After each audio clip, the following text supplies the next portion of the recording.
The second pick, a little more interesting for Houston. Shooting guard Jalen Green is the expected pick with minus 650 odds. Kenny, do you think there's any shot that the Rockets don't take Green here?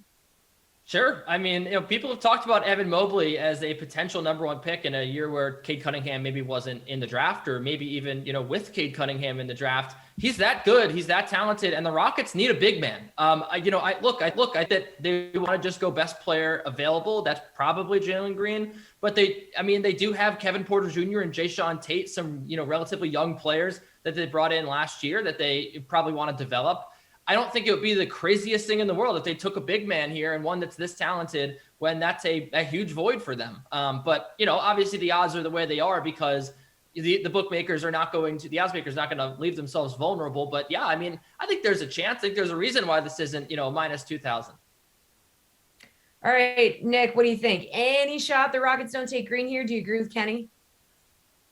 I think there's an outside chance. Certainly the way that the odds have moved throughout the week and throughout the last couple of weeks, Green continues to be the heavy favorite to go number 2. But I'm a pretty big proponent of never drafting for need, especially this high in the NBA draft, especially when you're in a rebuild. You just need to get as much talent in the door as you can if you're the Houston Rockets. So I don't think you can say, well, we have Christian Wood, we can't take a big man. Christian Wood's not all that young. We still don't really know if he's part of the future. If that's what's precluding you from taking a talent like Evan Mobley, if your draft room likes him more than Jalen Green and you're not taking him because you have Christian Wood, I think that could be a pretty big mistake. With that said, I think most people view Green and Mobley as kind of on this similar second tier just below Cade Cunningham, where you can't really go wrong with either pick. If the Rockets take Mobley, it'll be a slight surprise, but they won't get killed for it. If they take Green, they certainly won't get killed for that either. So they're in a good spot. I think they do take Green. I wouldn't bet Mobley. But the book isn't shut on this quite yet. Yeah, Jules, what's your take here?